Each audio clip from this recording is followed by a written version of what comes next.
This is tape number 3 of the interview with Mr. Walter Karliner. Walter, when we left off, you were getting false papers. In Narbonne, yeah. What was your name under the false papers? My name, my false name was Paul William Keener. And I was born 2 years younger. I was born August 11, 1926. My real birth month and year was August 11, 1924. How did you come by that name? They just put it down because they tried to keep the same K, Karliner, Keener. And I was born, I didn't have anything to do with it. I was born in Eloi, France. That is in Alsace-Lothringen, because speaking French, I had a German accent. And many Germans that live in Strasbourg, France, and in Alsace-Lothringen had a German accent. So I was born in Eloi, France, in 1926. So I got the papers and I had to study them to make sure I don't make any mistakes. And being in that home, there was no food. So we went out. Narbonne is the southern part of France. We went out and we had money. The French underground gave us money. And we bought some grapes and we bought some grape jam that was available without tickets, without coupons. And we lived on that. I have to tell you something funny. One day, when I was out in the city of Narbonne, 2 German soldiers came towards me. They came towards me. I couldn't run away. An older German soldier and a very young one. And they came to me, not knowing who I am or what I am, and they said to me, "Wo is bordello? Bordello." So I said in French, "Je ne comprends pas."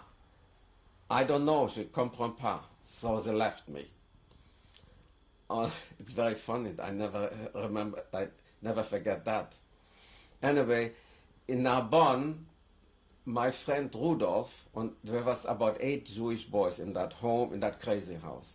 And my friend Rudolf and another boy says, "We can go to Marseille, and we know some people there that they might take all of us to Switzerland. And we come back for you." So my friend Rudolf and another boy went, never came back. Eventually I found out, after the war, he went to Switzerland with the other boy and never came for us. That was my friendship. Anyway, staying in Narbonne in that crazy house, they told us we should go to the Pyrenees, and there's going to be a French priest, Catholic priest, is going to take us over the border to Spain and then to Portugal. So we went, I think there was only 6 boys then. We went to the Pyrenees, and we went to our church, and the priest came there and he said we have to stay 2 days in the church, and we slept on the church benches for 2 days. And then he came back and he said, wherever I used to take people over the Pyrenees, it's all closed up now and he can't do anything about it. How did you get to the Pyrenees? Did you walk or did you take the train? We took the train because we had already the false papers. By the way, with the false papers, we got also French food stamps in order to buy bread, mostly bread. Maybe, I think there was also, they gave us once a month, you got some stamps in order to buy cigarettes, which I never smoked. So I took the cigarettes because I could exchange it for food or for something else. Anyway, in the Pyrenees, it didn't work out for us. So then they told us, if we go to Tarn, the department, Tarn-et-Garonne, in Kassel-Sarrazin, somebody's going to pick us up. There's an area there where we can walk, all of us could walk in different farms. The French farmers will hide us working for them. So I went to Kassel-Sarrazin and I got a job at a French farm he knew I was Jewish, and his wife, which wasn't his wife, his girlfriend, knew it too. It was very good to me. I was alone in that farm, but the whole area had a lot of boys and girls working, Jewish boys working at farms. And I have to tell you something about that poor man, because at that time already, the French underground blew up the trains, not the trains, but the railroad tracks.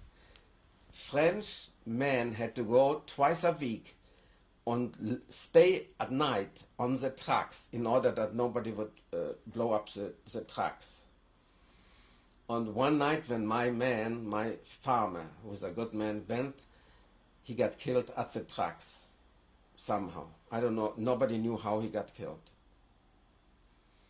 Was he shot or the train? He was shot. He was shot by somebody, and they never found out. Somebody says because he was living with a woman that wasn't his children's mother.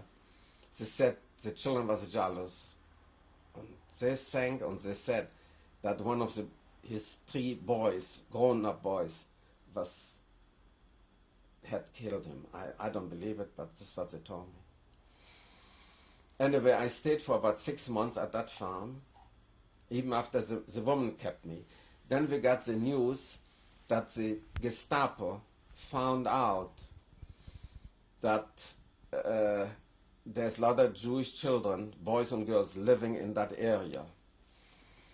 And they told me to go and take a train, go someplace. So they sent me to Agen. That was a city not far from there, to a French woman that was hiding 2 or 3 other a Jewish woman and a son and some other people. I stayed there for 2-3 days. And one day when I was out in the city. When I came back, there was 2 civil men at the door trying to get into the apartment where I lived.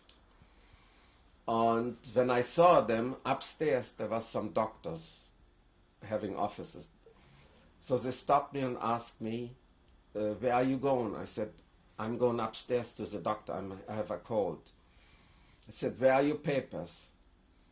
So that's the first time somebody asked me for my papers. I showed him the papers. He says, where are you from? I said, Eloi, France. You better come with us. So they took me, it was in the winter time, I had a coat. They took me out in the street and walked with me towards the police station. Who were these men? There was 2 men in civil clothes. Later on I found out there was French policemen from that town in civil clothes. In the city, it was a small city, I said, if they take me over there and check my papers, if they call up where I was born, they find out I'm finished. So what I did is, one of the men hold me by the coat, by the arm coat, and I left the coat and ran away. And when I ran away, the police ran after me. At that time I knew there was police, but in civil clothes. And I hollered on the street, "Overleur, overleur." And people in the street caught me. They didn't know who I was or so. They thought I was a thief. Voleur means thief in French. They caught me, and when the French policeman came out in the street, he beat me something terrible. Then he took me to the police station and he beat me up again, terribly. Who is he? Who? Well, he told me at that time, he says, he is a policeman, he's a chief of police in that town of Agen. And he says, nobody ever ran away from him. He was mad because I tried to run away from him. He put me into a jail, and after I was in there, they brought me some beans, hot dogs, and wine to eat. I couldn't eat them. Well, first of all, before they put me into the jail, they took my shoelaces off, they took my belt off. I didn't know why, but later on I realized that I wouldn't commit suicide. When I was in jail, I saw that woman that they was looking for. They brought that woman in. I saw her, there was a little window. I saw her. And that woman had a son. She was an Austrian Jewish woman. She had a son. His name was also Walter. And they was looking for that woman and her son. Because that woman and the son was in a camp. And they ran away from the camp to be shipped to Germany or Poland. And the French police had a list of names that they were supposed to look for. And eventually, the police chief called me back to his office. He says, you know, I called up where you were supposed to be born. The papers are false. And he says, I'm looking for that woman and her son, and I thought you was the son of. You are not on the list anymore, because that was in 1943. You're not on the list, so I let you go. He says, I'm going to give you back the false papers and the tickets, the food tickets. And he says, I want you out of my town in 12 hours. If you're not out in 12 hours, I get you. I thanked him for it, and I had money in my shoes hidden, and I wanted to give him some money. He says, no, I don't want anything, and he let me go. I got in touch with the French Jewish underground, and they told me to go to Toulouse. At a certain time in Toulouse, there's a certain bridge. There's going to be a man there with a certain newspaper under the arm. And if you see him on that paper, that certain paper, talk to him. How did you get in touch with the Jewish underground? I don't remember exactly, but how I got in touch with it. The only thing I remember, when I got to the railroad station, there was, the Gestapo always seemed to have some trench coats on. And I saw two German blonde-looking men, they didn't look like French, at the railroad station. When I saw them, I said, I'm not going to take this train. I walked out of the city, and I noticed they was following me. The two men, for some reason, they followed me. By the way, I have to tell you, whenever, all during the war, I'm short, and I always wore short pants. I looked very young, much younger than my age. They followed me, and I was hiding someplace. They passed me, and I ran back to the railroad. Took the train came in, and took the train to Toulouse. Do you remember the name of the newspaper that the man's supposed to have? The name of the man, I would never. He wouldn't give me his name because No. A French paper, a certain paper, I don't know.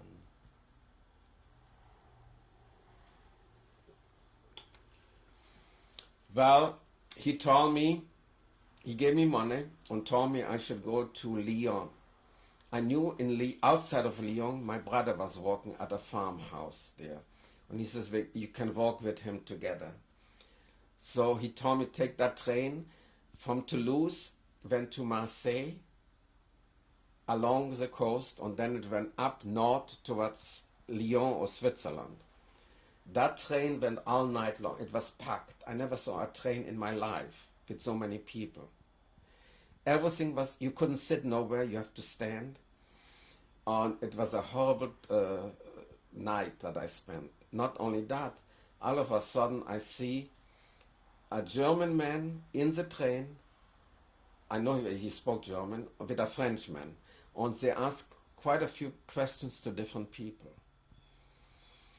And I was standing by the window in the train, and they asked two people in front of me for the papers, not only the papers, but also after they told them the name of the paper, where were you born, what was the name of the monument in that town, and what was the name of the school, and all that. I said, if they ask me, I'm finished. Because first of all, my accent was real German. I spoke French quite good, but it was a real German accent. I said, should I go to the bathroom? First of all, I couldn't even have made the bathroom because the bathroom was full of people all the time. But I said to myself, if I leave, I will be very suspicious. Why did I leave? You know, I'm standing here, there are people all over me. So I said, they couldn't ask everybody because the train was packed like sardines in a box. So I said to myself, I'm going to stay.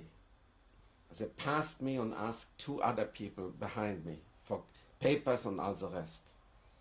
And that was my savior. That was I never thought I would go through that again.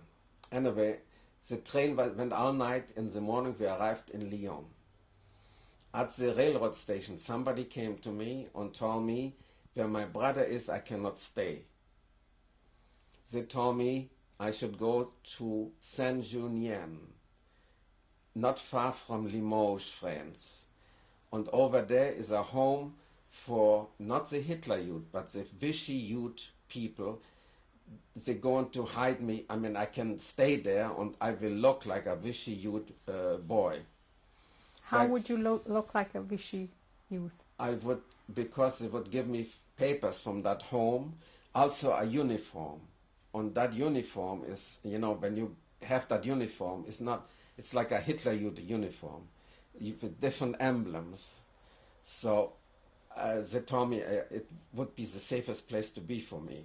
What were the Vichy youth? They was pro-Vichy, pro-Petain, the government, and against the Americans and against not necessarily the youth, but they had a lot of young people there that was very much against the government. Other people was for the government. What was their function? What did these people do? The people there, they learned how to be a cabinet maker, believe it or not. Other people learned how to be metallurgist and other to learn a trade. It was in the morning at 6 o'clock. You had to get up, gymnastics, take a cold shower, run, and then go to school and learn about Vichy and the government and how good Hitler is and things like that. And then in the afternoon go and learn a trade. And I became a cabinet maker. And I stayed there till the Americans and the English landed in Normandy. When they landed in Normandy, the city of Limoges was only about 15 kilometers from Saint-Junien, where I was, with 8 other boys, Jewish boys. So I walked into the city of Limoges. It was a nice city, and I remember they had a lot of big trees, and I saw a whole SS Panzer division. It called Das Reich, was hiding under the trees, coming from the southern part of France, going up north towards Cherbourg and towards Normandy. And I do remember seeing was on the tanks, there was boys, 8 German boys in SS uniform,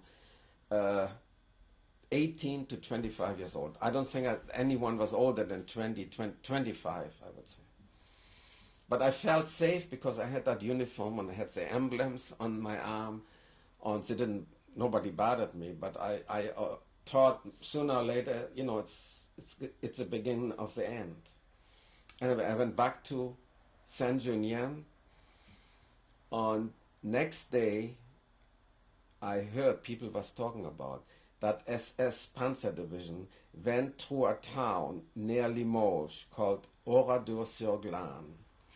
And because they thought there was some French Maquis the underground, they took the men into a barn and burned the barn down with all the men. The women and children was put into a church and burned the church down. How did you find that out? It came back. Everybody knew about it. Did you see the place when it was burnt down? No, I didn't. I didn't want to see that. But eventually it was in the papers. The whole village was killed. A few men saved themselves by running out through the barn door or someplace. And they told everybody the story of what happened. That village is still there. It was never rebuilt. It's a memorial for the Second World War and what the Germans did to some people, not necessarily the Jews. That was a Catholic community. Now you mentioned that there were you were 8 boys in that Vichy boys' home. Yeah. How did you know which one was a Jewish boy? For some reason, they look a little different, they act a little different, but there was one tall boy that was very pro-Vichy. And he always, I thought he knew that there were some Jews there. He made many remarks, and we were scared of him. But the man running the place, he was very good to us. He knew he took us in. He took his life in his hand by taking us in there. He was very good. If you knew of each other that you were Jews, how come the other young boys did not? I don't know. There's something about the look, the way they act. And some of the boys that was with me also had, when they spoke French, 2 of them I do remember was also German Jewish. I have pictures of them, of 2 of them plus me. But I don't know what happened to them afterward, after the liberation. I don't know. So this village was burnt down, and what happened to you afterwards? Afterward, somebody told me I should go to Moissac, Tarn-et-Garonne. There is a Jewish Boy Scout home, and I could stay there as long as I want. So I went down there, which was, I would say, 250 miles from Limoges, and there was a very nice home, a kosher home, Jewish, run by the Jewish Boy Scouts of France. It was kosher. There was also about 200 children. Was this in the free part? Was this liberated already? That was by that time, because we was liberated when I was in Saint-Junien in that Vichy-run home for the Vichy youth. Now tell me, all this time while you were running around alone from home to home, what did you think was going on with your parents? I didn't know. I never thought what eventually happened to most Jews would happen to anyone. I never thought it would get that bad. We thought that they was sent over to Russia or Poland to work at farms.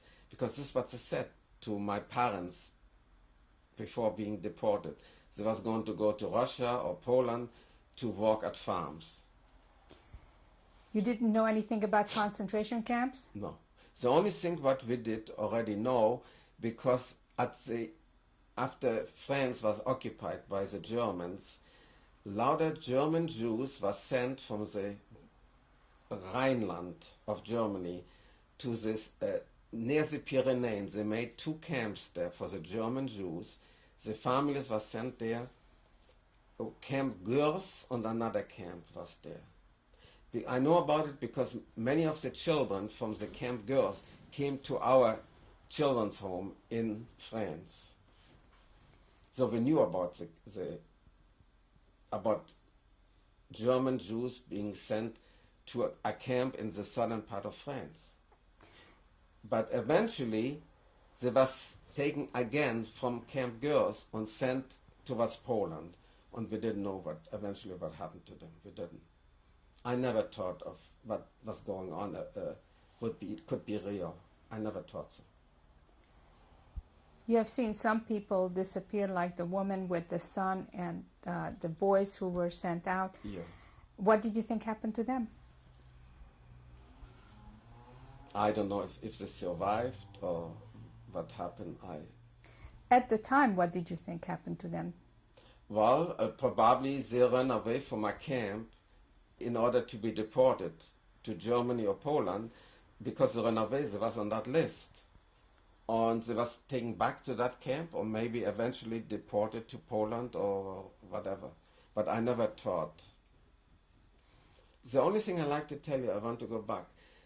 the French policeman that caught me and then beat me up and eventually let me go, I told him, I said, you know, if you send me to that camp and I come back after the war, you will hear from me. You know, I didn't tell him exactly I kill you or so, but don't send me. And he let me go.